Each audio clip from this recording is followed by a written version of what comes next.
Sur le terrain, il a été question pour le directeur général de la Société Énergie électrique du Congo de se rendre compte de l'effectivité du travail destiné à remettre en bonne et due forme la ligne électrique très haute tension Brazzaville-Pointe-Noire dans sa bretelle mine de Lintelampo dont les pylônes ont été vandalisés il y a peu.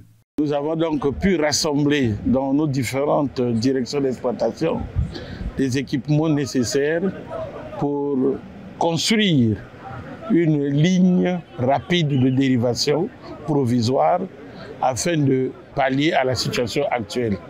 La construction et le montage de tous les équipements que vous voyez ici là peut nous prendre autour de 20 à 30 jours. Donc si on ne le fait pas, il serait difficile qu'on puisse avoir l'électricité, tout simplement parce que les pylônes actuels ont été totalement sabotés. Satisfait du niveau d'exécution et de la qualité du travail en cours d'exécution, l'ingénieur Jean-Bruno Danga Adou reste optimiste quant à la reprise de la desserte normale dès la fin des travaux. Ce que vous voyez comme des morceaux de portique là, c'est ce qui va servir à faire l'assemblage et créer un pylône d'arrêt. Et les métrages que nous sommes en train de prendre, c'est pour voir les distances, comment nous allons obaner ce pylône-là une fois monté, parce qu'il va se reposer sur les socles que nous on est en train de monter là.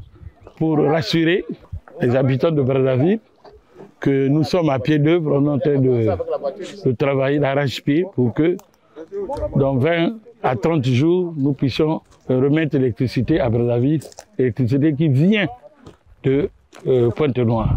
Donc on a la production de Moukoukou, la production de la CIC, réunis au niveau de l'Oudjima qui devait venir sur Brazzaville. En ce moment, on n'arrive plus avec les dégâts que vous venez de constater.